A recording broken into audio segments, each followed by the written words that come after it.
बिस्मिल्लाहिर्रहमानिर्रहीम। मैं हूं फिदा हुसैन और शुरू करते हैं हम आज का लेक्चर। टॉपिक है आज प्रोनाउन रेफरेंस। प्रोनाउन से मुतालिका ये पहला टॉपिक है और बहुत ही इंपॉर्टेंट है। Let's start. प्रोनाउन क्या है? Pronoun is a replacement of a noun. यूं कह लें कि नाउन की जगह लेने वाला या नाउन की जगह यूज करने वाले वर्ड को हम प्रोनाउन कहते हैं। जैसे एग्जांपल में देखें, Mister Darren wants to marry Miss Natasha. Second sentence है he wants to marry her. अब इस मिस्टर डैरन नेम को हमने ही के साथ रिप्लेस किया और मिस नताशा को हमने हर के साथ रिप्लेस किया, तो ये दोनों प्रोनाउन हैं।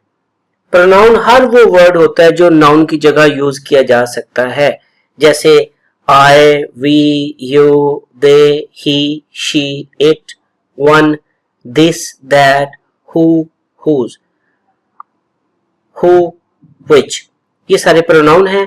और इसके रेफरेंस से मुराद ये है, जैसे हम टॉपिक का नाम है प्रोनाउन रेफरेंस, तो उससे मुराद ये है कि सेंटेंस के अंदर नाउन और प्रोनाउन का जो कोऑर्डिनेशन है उसको आपने देखना है। जैसा नाउन होगा वैसा ही प्रोनाउन लगाएंगे। You can say noun is equal to pronoun. अब नाउन और इक्वल टू प्रोनाउन का इसका मतलब ये है कि if noun is singular pronoun should be singular, if noun is plural pronoun should be plural. Noun की कुछ और फीचर्स भी हैं, आए हम उनको देखते हैं। जब भी हमने प्रोनाउन को यूज करना है, प्रोनाउन रेफरेंस को यूज करना है, डेफिनेटली वो अपने नाउन के अकॉर्डिंग होना चाहिए।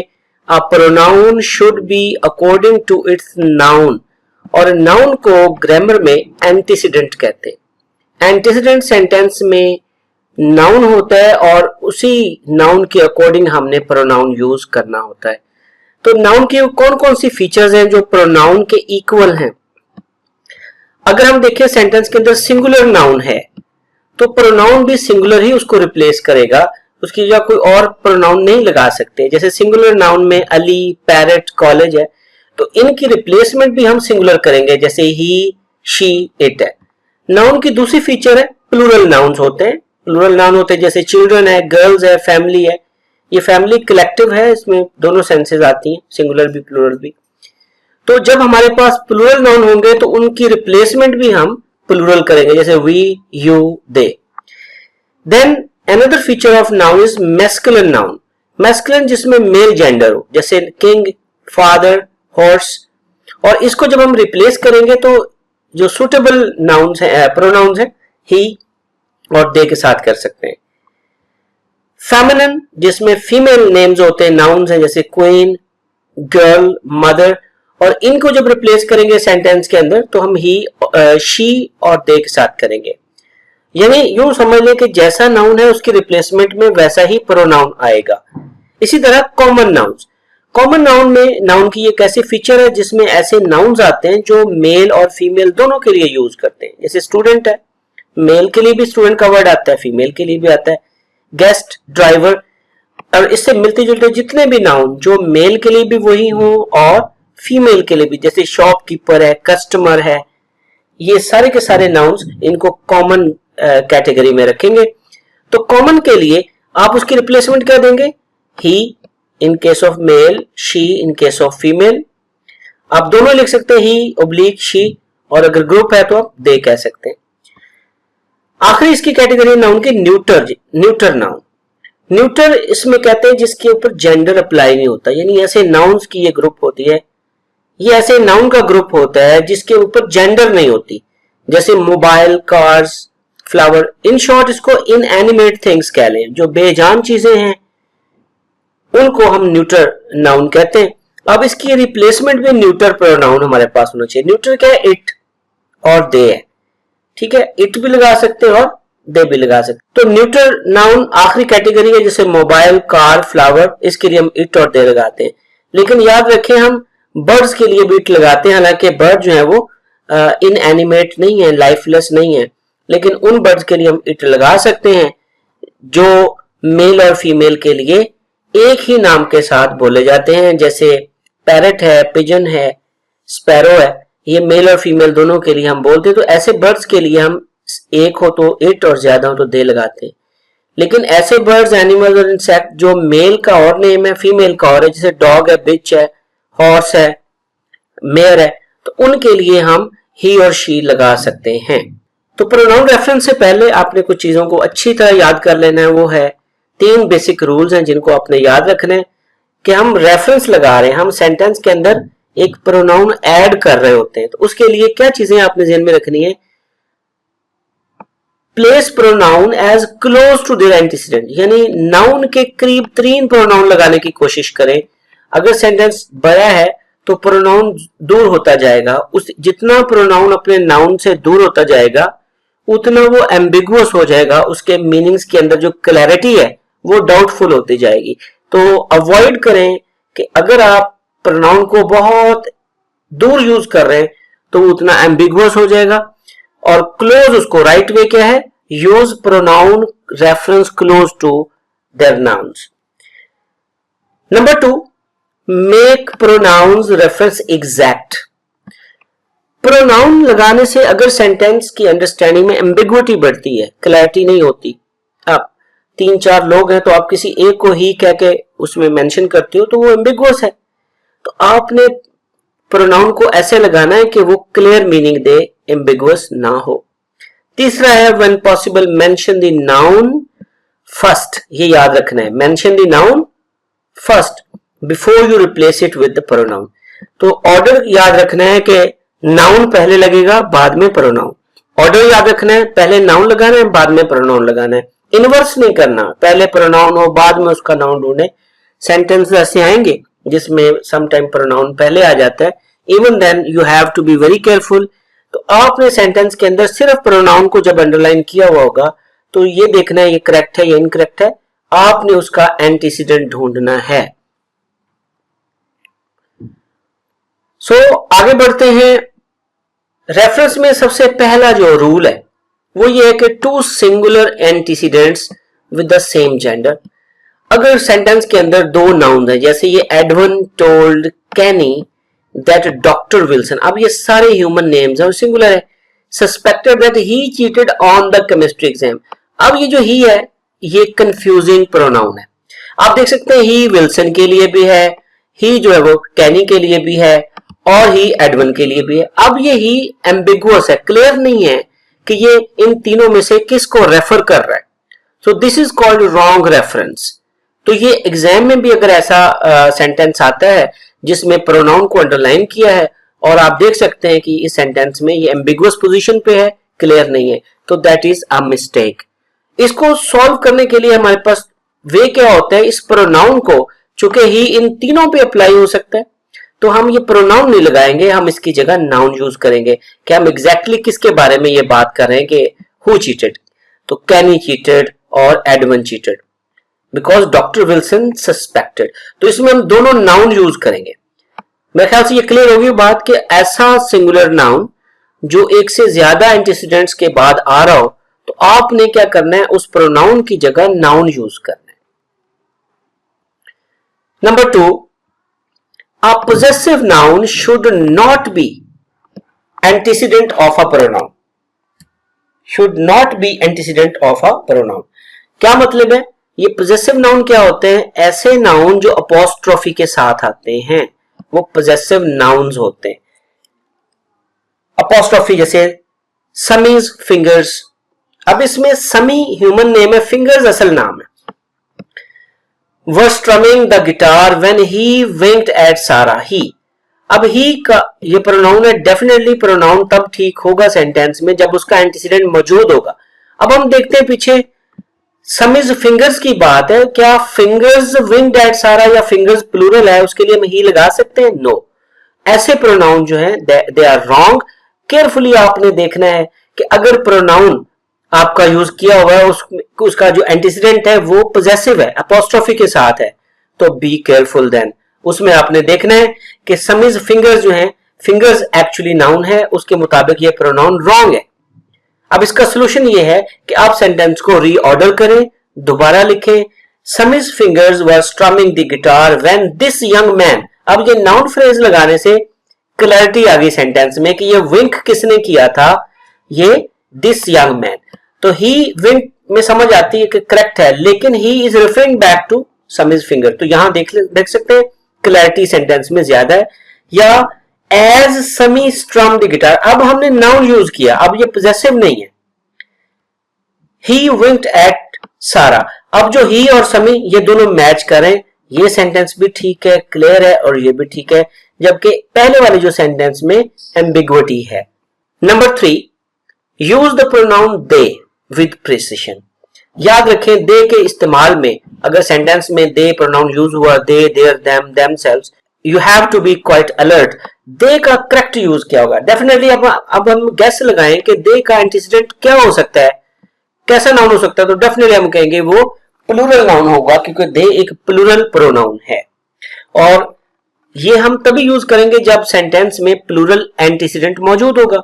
Look at this example, if you want one last ticket you better visit cinema office today. They say that the cinema closes for good tomorrow. तो अब यहां पे जो they say है, they का एंटीसीडेंट बताएं इस सेंटेंस में क्या है? क्या you है, टिकट है, या सिनेमा है? कोई भी नहीं है। तो they say that visit cinema office, तो डेफिनेटली ये सेंटेंस का जो इसमें प्रोनाउन है वो रॉन्ग है। अब इसको करेक्ट कैसे करेंगे कि ये से किसने ये कहा, उसकी जगह हम नाउन लगाएंगे, प्रोनाउन, क्योंकि इसका हमें कोई एंटीसीडेंट नहीं मिला, तो ये प्रोनाउन रॉन्ग होगा। हम इसकी जगह नाउन फ्रेज लगाएंगे, जैसे our local newspaper says that cinema, या some of the officials say that cinema. इस सेंटेंस को हम जब कंप्लीट करेंगे विद नाउन, तो ये प्रोनाउन की एम्बिग्विटी खत्म हो जाएगी। नंबर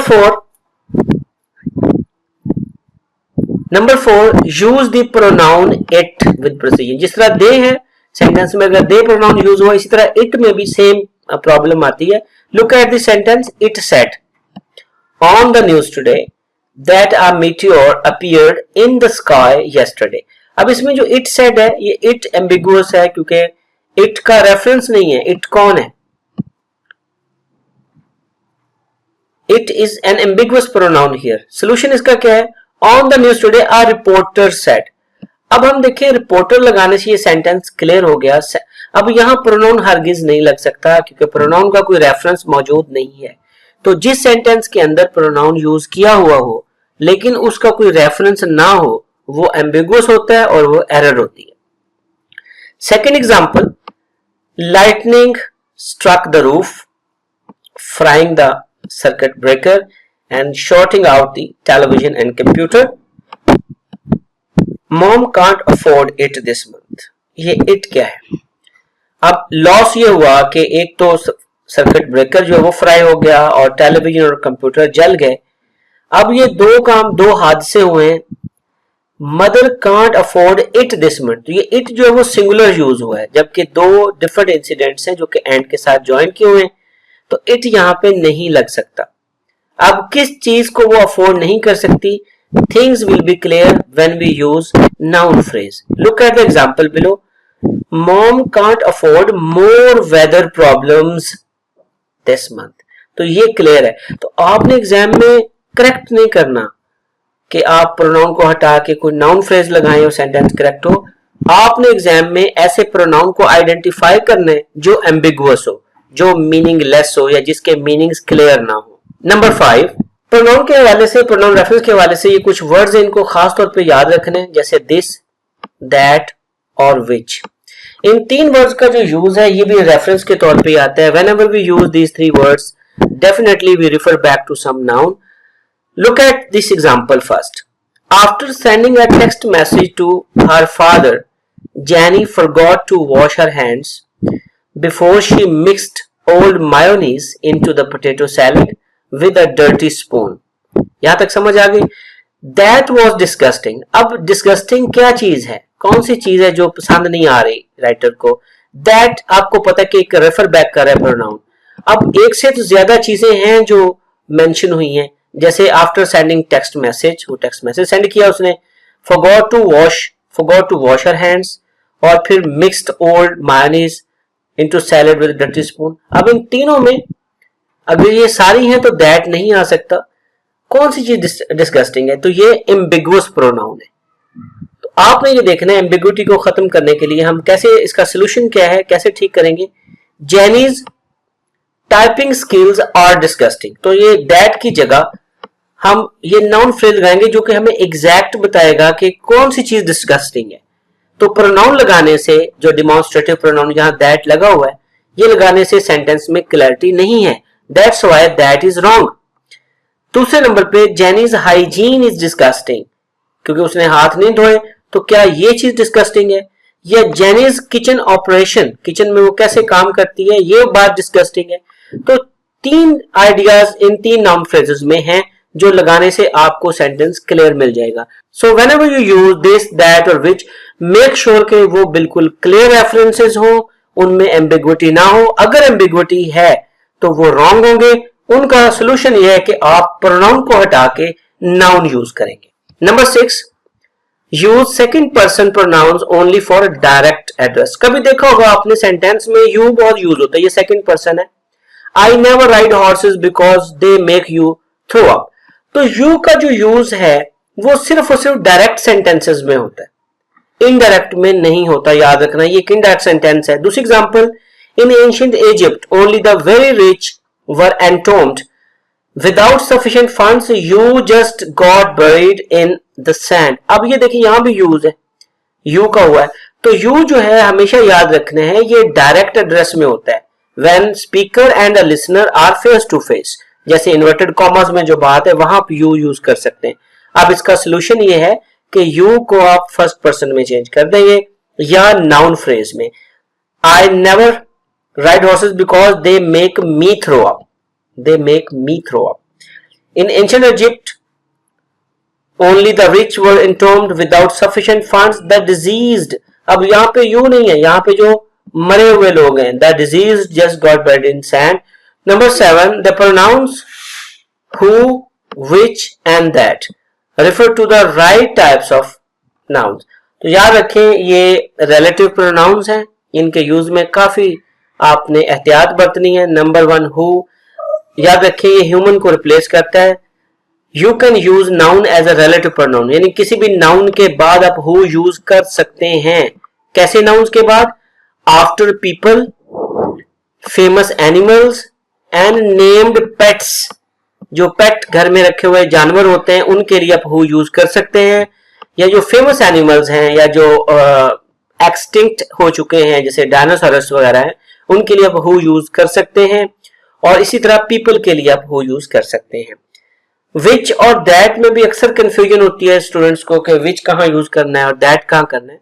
तो विच के लिए याद रखें इनएनिमेट ऑब्जेक्ट्स जैसे चेयर है, कार है, जैसे मैंने सारी न्यूटर जेंडर बताई आपको, उसके लिए आप विच लगाएंगे। और अननेम्ड एनिमल्स, अब लिविंग में जो अननेम्ड है, जो जनरल है, जो आपके पेट्स नहीं है, जनरली आप एनिमल्स का नाम लेते हैं तो आप उनके लिए विच लगा सकते हैं। That refer to anything unnamed, किसी भी चीज के लिए आप दैट लगा सकते हैं जो अननेम्ड है, मतलब वो जनरल है, किसी के लिए मखसूस नहीं है। तो हु भी लगा सकते हैं अननेम्ड चीजों के लिए और दैट भी लगा सकते हैं। आइए कुछ एग्जांपल देखते हैं इस रूल को अंडरस्टैंड करने के लिए। अब इसमें देखें इन एग्जांपल्स में हु का यूज किया हुआ है। पहले सेंटेंस में देखें, आपने ये देखना है हु रिप्लेस किसको कर रहा है, अली हु रिफ्यूज्ड। अब यहां पे जो हु यूज हुआ है वो पर्सन के लिए, people name, my little brother most resemble the Looney Tunes character Taz. यहां पे आप देख ले हु यूज हुआ है फेमस एनिमल्स के लिए, अगर ये कैरेक्टर्स हैं, रियल में नहीं है। और तीसरा पेट्स के लिए, माई बुलडॉग रिकी हु।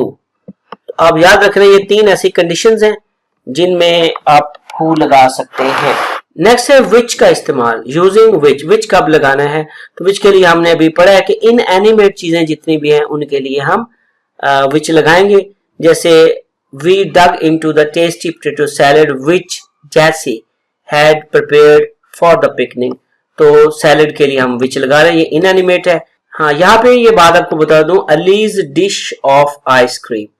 तो सबसे पहले आप देखें अलीज डिश है, तो हम अली की बात नहीं कर रहे, डिश की बात कर रहे हैं। डिश ऑफ आइसक्रीम में दो नाउन है, डिश है और आइसक्रीम है, तो we are talking about dish.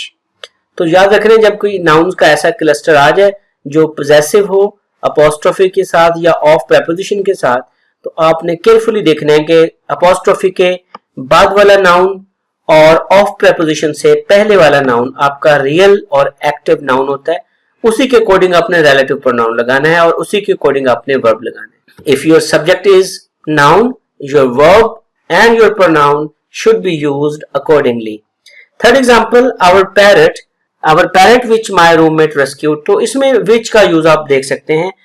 That और which can be alternatively used, लेकिन हु खास तौर पे याद रखना है सिर्फ ह्यूमन के लिए होता है।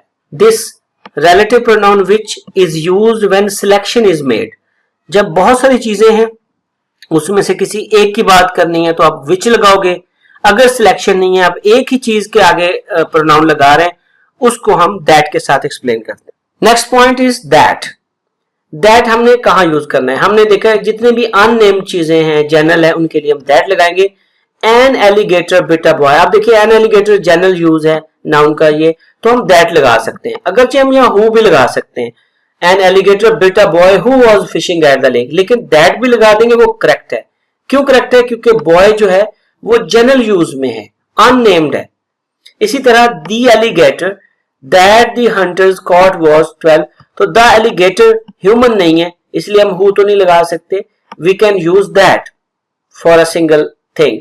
द बोर्ड दैट, तो जितनी भी इनएनिमेट एंड लाइफलेस चीजें हैं या जो अननेम्ड हैं, जो जनरल है, उनके साथ हम दैट लगा सकते हैं। Let's practice these pronouns. Look at the first sentence. इसमें हम देखेंगे एम्बिगुअस प्रोनाउन।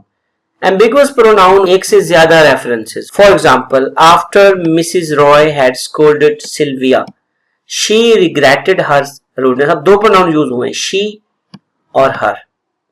अब देखें जो शी है सिल्विया के लिए भी आ सकता है और मिसिस रॉय के लिए भी आ सकता है। अब शी रॉन्ग है, ये एम्बिगुअस है क्योंकि ये सिल्विया के लिए भी आप एक से ज्यादा एंटीसीडेंट्स हैं। ऐसी कंडीशन में सेंटेंस के अंदर जो प्रोनाउन होगा वो रॉन्ग होगा। Number 2, he broke the record on the phonograph arm. Phonograph arm और रिकॉर्ड ये दो नाउन्स हैं। एंड ब्रोक इट, इट यहां पे फिर कंफ्यूजिंग है बिकॉज इट एक सिंगुलर प्रोनाउन रिप्लेस कर रहा है एक नाउन को, लेकिन यहां पे दो एंटीसीडेंट्स हैं, दो नाउन्स हैं, दैट्स व्हाई इट यहां पे एम्बिगुअस है। If Hitler had behaved differently with Stalin, he might have behaved differently. यहां पे जो ही है स्टालिन के लिए भी आ सकता है, हिटलर के लिए भी आ सकता है, तो यह क्लियर नहीं है कि who might have behaved differently, Hitler और Stalin. So that's why he is ambiguous pronoun here. Number 4, when President Nixon met with Chairman Mao, he felt, same condition यहाँ पे भी है कि he is replacing Mao और replacing Nixon. Exactly बताएं किसको replace कर रहा है, तो you cannot tell exactly. तो whenever you have a pronoun and it is not giving an exact sense, exact meaning, it is wrong. तो आपने उसको रॉन्ग कंसिडर करना है, वो एम्बिगुअस है। अब इसको सोल्यूशन इसका भी मैंने बताया, इस प्रोनाउन को आप यूज नहीं करेंगे, आप एग्जैक्टली उस नाउन को लेके आएंगे जिसके बारे में आप बात कर रहे हैं। When President Nixon met Chairman Mao, Nixon felt a new chapter in history had begun. Nixon felt या फिर लिखेंगे माओ फेल्ट, तो दोनों सूरतों में जब नाउन लगाएंगे तो it will be clear. Next, in examples को देखें। मैंने बताया था शुरू में कि आप प्रोनाउन को लगाते हुए एक एहतियात रखनी है कि वो अपने एंटीसीडेंट से दूर ना हो, तो जो रिमोटनेस होती है वो एरर होती है। He agreed that marijuana, marijuana ये भंग की तरह का एक सब्सटेंस होता है जो नारकोटिक्स में शामिल है। He agreed that marijuana is simply a means of achieving relaxation and that artist, writers and even office workers find it necessary. ये इट क्या है? फाइंड इट नेसेसरी, ये रिलैक्सेशन है या ये मैरिवाना के बारे में लिखा हुआ है या ये मीन्स है? What is this it? तो ये अगेन दूर है, इस वजह से नहीं पता चला कि ये नेसेसरी कौन सी चीज है। दैट्स व्हाई यहाँ प्रोनाउन इट रॉन्ग यूज हुआ है। That's a mistake and you have to find such mistakes in your exam. अब आते हैं नेक्स्ट सेट ऑफ एग्जांपल्स की तरफ। उसमें ये तीन वर्ड जो मैंने बताया था कि दिस को यूज करना है, दैट को करना है और विच को करना है, तो इनके यूज में आपने लाजमी देखना है ये रिप्लेस किसको कर रहे हैं। ये एम्बिगुअस तो नहीं है, ये वेग तो नहीं है। जो मैं वर्ड बोल रहा हूं एम्बिगुअस और वेग, इसका मतलब होता है unclear. First example, the profits from the investment would be large which I realized almost immediately. अब विच जो है ये देखना ये है ये करेक्ट है या इनकरेक्ट है। विच रिफर किसको कर रहा है? इन्वेस्टमेंट को कर रहा है जो कि लार्ज है, या प्रॉफिट को कर रहा है? अब ये दोनों रेफरेंसेस आपके जो एंटीसीडेंट से मौजूद हैं, इन्वेस्टमेंट और प्रॉफिट्स। अब इस वजह से हम ये नहीं कह सकते which I realized almost immediately, तो which you realized about investment और प्रॉफिट। इस वजह से हम ये कह सकते हैं विच यहाँ पे एम्बिगुअस है। इसको रीऑर्डर करेंगे, आप किसी भी नाउन को फिर आगे यूज करके करेक्ट कर सकते हैं। Number 2, the literary program was poorly supported which frustrated many students। which frustrated, अब किस चीज ने फ्रस्ट्रेट किया? हम ढूंढेंगे noun antecedents. The literary program was poorly supported। Program या उसकी जो सपोर्ट की गई थी, किस चीज ने फ्रस्ट्रेट किया? कि it was poorly supported or the program itself frustrated many students। Here again you can see which is wrongly used. Here it is an ambiguous pronoun. Dr. King was dedicated to non-violence, which influenced him to become a minister। Dr. King dedicated to non-violence। Now, who influenced him या which influenced him? Again, यहाँ पे idea is not clear. People should always vote on election day। यहाँ पे vote है as a verb use हुआ है, election day और people. अब वर्ब को तो नहीं अभी डिस्कस करेंगे, अब पीपल और election day. This is an indication of their Dzire. This is an indication, ये जो दिस है ये किस चीज को इंडिकेट कर रहा है पीछे? People should voting by the people on election day. अगर ऐसा है तो फिर हम उसको कह सकते हैं दिस इज एन इंडिकेशन, वो करेक्ट है, अदरवाइज ये इनकरेक्ट है। Mary mumbles her lines and scratches her nose, which she learned in acting school। Which she learned, उसने क्या सीखा? उसने दो चीजें यहाँ पे परफॉर्म की हैं, mumbling और scratching। अब दोनों में से which किसको रेफर कर रहा है? Idea is not clear. तो यहाँ पे which, this और that का जो यूज आपने सीखा है वो एम्बिगुअस है।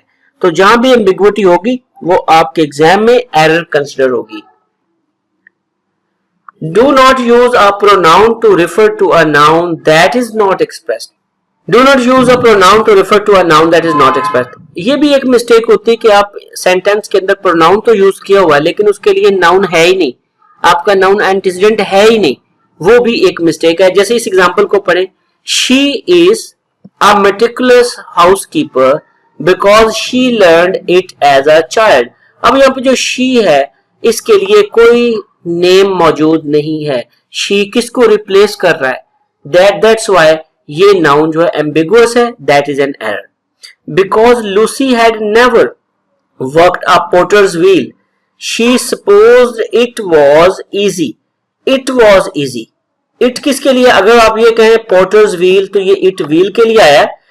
क्या व्हील के लिए हम ये कह सकते हैं wheel was easy, wheel was difficult? No, definitely यहाँ पे इट जो है ये रॉन्ग है, meaning is not clear. It का कोई यहाँ पे एंटीसीडेंट नहीं है इस पूरे सेंटेंस में।